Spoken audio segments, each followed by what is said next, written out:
By now, the winter anime season has entered its conclusive stage, and as we look forward to the upcoming spring kickoff, what better way to send off this season than to highlight the best episodes of winter 2024. Across the board, there were a lot of good stories unfolding, but there were some series that had episodes nearing perfection from start to finish. Some of which I'm sure you can guess, and others just may be news for you. But with all that being said, here are what I believe to be the best episodes of the winter 2024 season. Haruki Yamauchi.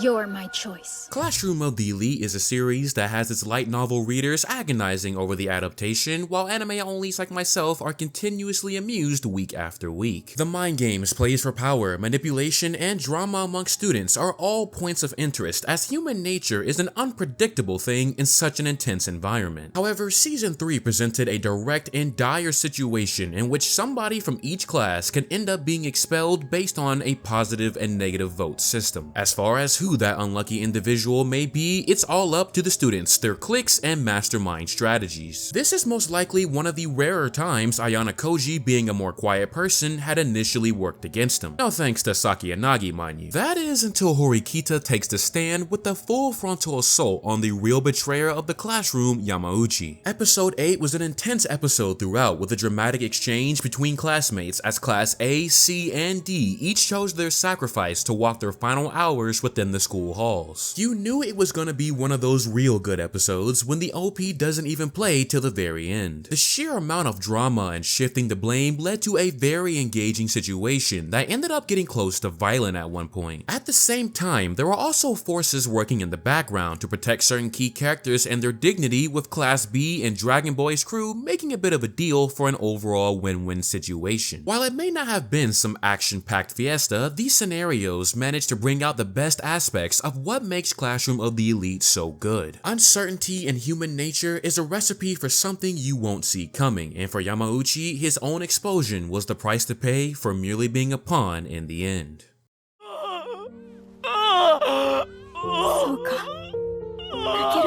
Among all the buzz around Studio White Fox, the one question ReZero fans have on their mind is why the heck is there a 3-core anime airing alongside their upcoming Season 3 adaptation as well? Sengoku Youko is arguably one of the more ambitious adaptations in terms of completing, as it's marked for a full 3-core adaptation of the entire story. For many, that fact alone piqued enough interest to tag along, and with it also being by Satoshi Mizukami, widely known for Lucifer and Biscuit Hammer, you'd have enough reason to at least check out episode 1. Upon doing research on the series, I overall came across quite positive reviews, notably mentioning how the second act of the series is really great, not of course taking away from the first either. However, when getting a feel for the characters and the humor, I was not expecting such a heavy emotional gut punch as early as episode 7. This episode is arguably the most emotional episode that I witnessed this season. Killing off a character, let alone benching them, is not always an easy thing to execute, but what Sengoku managed to do was not only set the bar for stakes moving forward, but did it in such a symbolic way when it comes to the cycle of death and rebirth. Shakugan,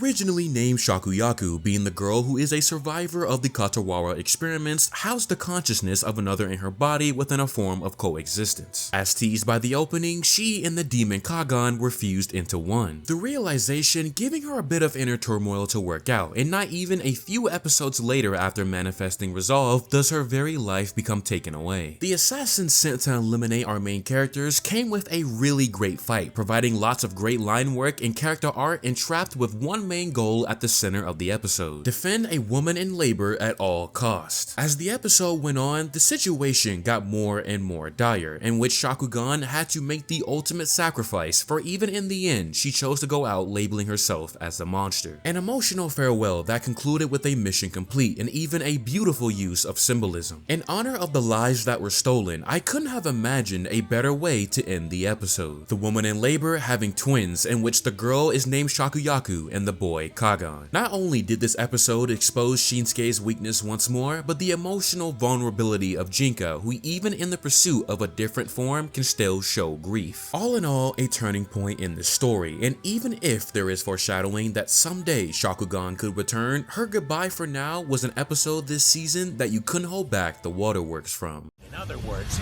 until he uses that attack, I know he's not ready to throw in the towel. A boss fight can come with many building blocks to tackle. Mechanics, phases, and attack patterns. It's all the things that players hope to master, and Shangri-La Frontier wears that message proudly. Weathermon vs. our trio was a multi-episode fight that danced to a tune that I'm sure many people have not felt since the early days of Sword Art Online. Between the teams splitting up to tackle certain objectives and items adding high risk, you'd have to be a genuine hater to not be entertained. With the main goal of surviving and keeping aggro lasting majority of the fight, episode 18 was the signal to send this all packing with an incredible counter-offensive. I don't know what type of juice the Shangri-La Frontier staff were drinking, but you can tell they really understand when to bring it for a grand finale. Between the character details, effects, and final blows, the conclusion to this fight ensured to go out in the most satisfying way possible. With Arthur and Oikatsu going straight up hammer and nail to Sunraku going for a counter blow so powerful that just for a few mere seconds, the animation pushed itself to its limit. No matter how much time passes, there's always going to be an audience for the VR MMORPG market out there, simply because gamers will be gamers. To be able to play games as if it were real life is the dream, and Shangri-La Frontier proved how such a fantasy can be so epic even with your back against the wall fighting a boss that'll cut you down as clear as the sky.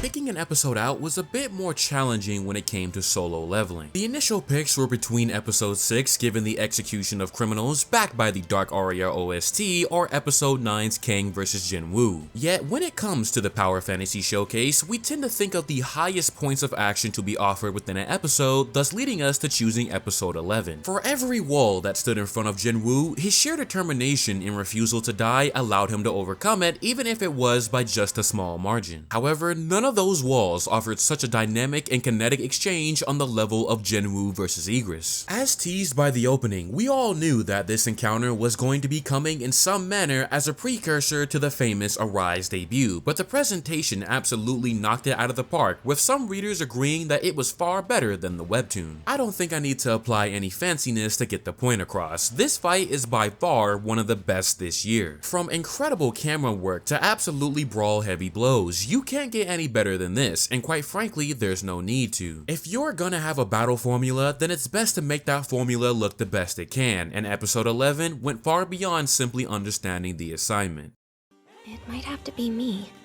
I may be able to kill Mistress Frieren. To maintain such a high level of quality, let alone within a shonen series, is not an easy feat in today's industry. While I'm sure there were many hard work days unspoken, the Frieren anime managed to stay consistent throughout its entire first season run, with the second half being even more action-packed than the first. With an exam at the center for the title of First Class Mage, accompanied by an abundance of characters each using different types of magic, the creative heights were as high as the Frieren staff's imagination would go. Episodes 25 and 26 put Frieren and Fern up against their biggest obstacle yet, being a copy of the long-lived elf mage herself. Considering that Frieren's battle philosophy is typically limited to basic attack and defense spells, the absolute monstrosity of an arsenal managed to take form as holding back was not really an option. We had handheld supernovas, golems, dynamic lightning strays, even an almighty push that put Fern up against the wall. With so much going on at one time, both inside the main chamber and outside,